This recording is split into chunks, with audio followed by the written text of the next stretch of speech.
And then it did happen, and we saw the impact of that across our economy on every store shelf across the country. And that is a metaphor for how we're running the economy as a whole, and how, like, each of us is positioned in our lives.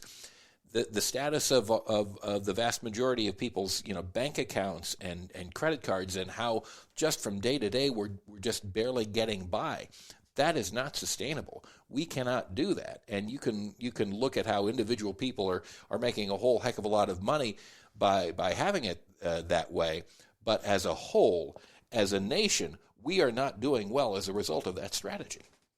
Yes, and by the way, at the same time as we can say that companies should pay their fair share, they benefit from the social investments that we all make. Corporate leaders are some of the most fervent advocates for investing in skills and education and the kinds of things that we need to do to get American workers able to compete in the 21st century, because they're having trouble finding the talent they need. There's a huge mismatch in skills and the jobs that are available in this country right now, and we need more skilled laborers. We need people to be able to perform at high levels, to have the jobs of the future, et cetera. And so one of the points I make in the book is that you don't have to believe in the kind of social and economic and racial justice reasons for investing in inner city schools, or making sure that we're offering opportunities for post-secondary education to more people, and making sure that they can do that without going into massive amounts of debt. You don't have to do that for justice reasons. We have to do that for economic reasons. You just have to believe in math. You don't have to believe in social and economic and racial justice. You just have to believe in math. The companies that America depends on to fuel our economy need talent in order to succeed. And we aren't right now set up in a way to provide that talent on an ongoing basis. So that's another case where we really need to invest for the long term in order to be successful in the 21st century. If you have people who might be potentially very skilled, but they haven't had an adequate education, if they haven't had adequate housing, if they're desperately struggling to get by from day to day, and they haven't had the chance or the time or the resources to get the schooling that they need, or if they have to just so immediately focus on what's right in front of them in order to live from day to day, if they don't have the health resources that are necessary in order to make sure that they're not sick on a regular basis, or call out. I mean, it's a huge strain in productivity. Childcare, yes, exactly. We're human beings, and we've got to take those things into consideration. We're not robots. Exactly. A lot of people kind of smirked or snarked when Elizabeth Warren referred to the care economy as infrastructure several years ago.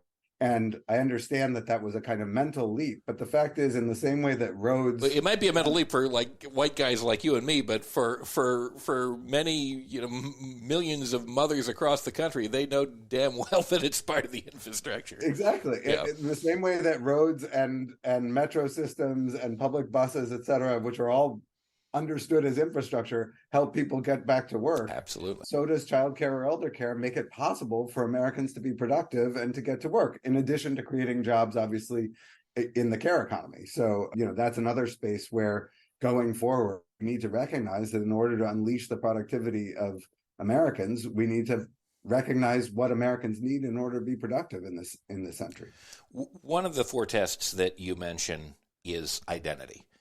And our identity as Americans has really been severely fractured, especially, increasingly over the last several decades. It probably coincides with the beginning of the Reagan era, but most particularly since the Trump era.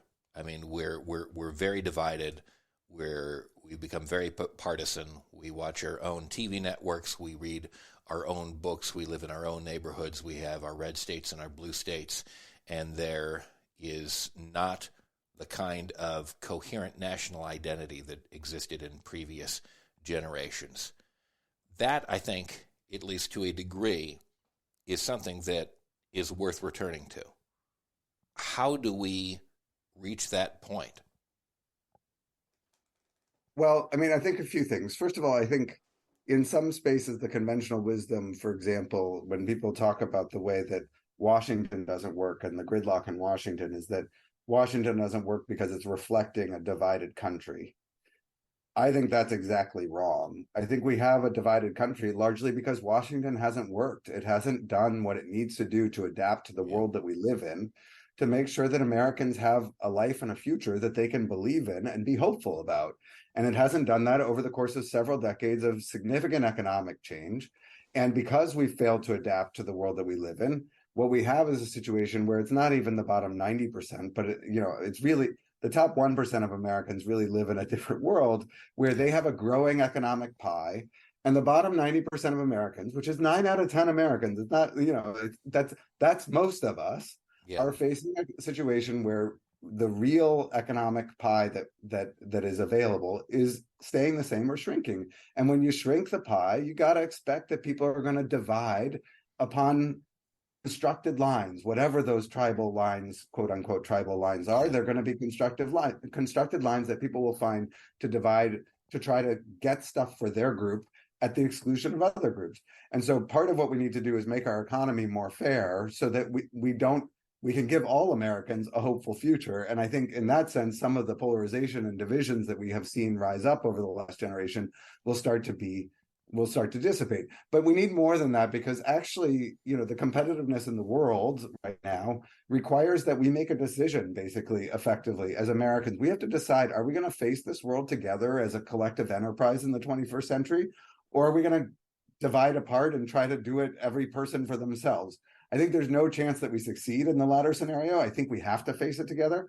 And to face it together, we need more than to kind of tackle the divisions that currently retard our growth and keep us from being as successful as we need to be. But we also have to have an idea of what a kind of shared identity could be based on.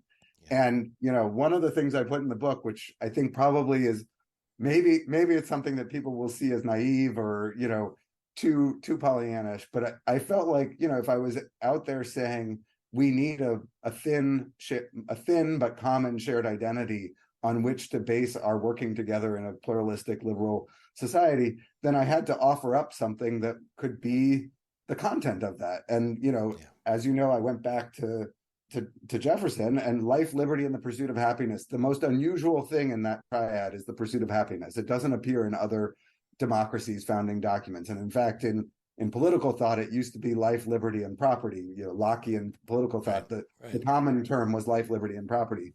We don't know exactly why Jefferson decided to change that to the pursuit of happiness, by which he really meant fulfillment, not happiness as in joy, but a content life, a fulfilled life. But I think that's a really special American idea, which is universal in its appeal. But I think we should be able to say, I think it's reasonable to say that I should be able to say to every one of my fellow Americans, I care about your ability to pursue a life of your own choosing, defined where happiness and fulfillment is defined according to what's good to you. And I expect from you that you will care at least a little bit, that I should also have that opportunity. And if we can build a society that's based on the idea that we share a mutual concern that each of us gets the chance to pursue our happiness, that could be the basis for a common identity. There are other bases that might be out there, and I'm not saying that's the best, but I felt like I had to put something out there as something to chew on. Life, liberty, and the pursuit of productivity really doesn't have the same ring to it, does it? Right, exactly. Well, we've been speaking with Dan Baer. He is the author of The Four Tests. He was President Obama's ambassador to the Organization for Security and Cooperation in Europe, and he's the Senior Vice President for Policy Research and Director of the Europe Program at the Carnegie Endowment for International Peace. Again, the book, The Four Tests. Dan Baer, thanks so much for being with us today on Facepalm America. It's great to be with you. Thanks for having me. Up next, Ending Institutional America. I'm Beowulf Rockland, and this is Facepalm America.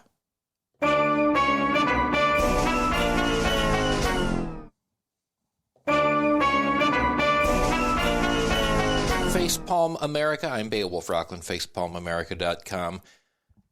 In an upcoming interview on this show, we're going to be speaking to Dr. William Bronston. He has a very interesting background, and he's written a book called Public Hostage, Public Ransom.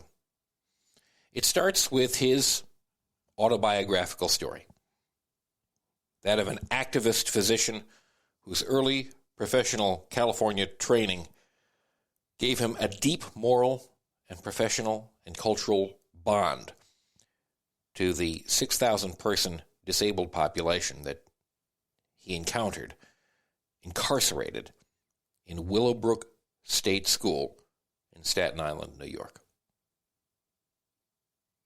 And he battled daily for a long time to humanize and ultimately catalyze a federal class action lawsuit against the state to close a horrible institution. We'll dig into the details later this week, but I want you to know that that's coming up. And it's an important story in the history of disability rights. I want to thank Ace Elson and Rosabelle Hine. They are the producers for this program.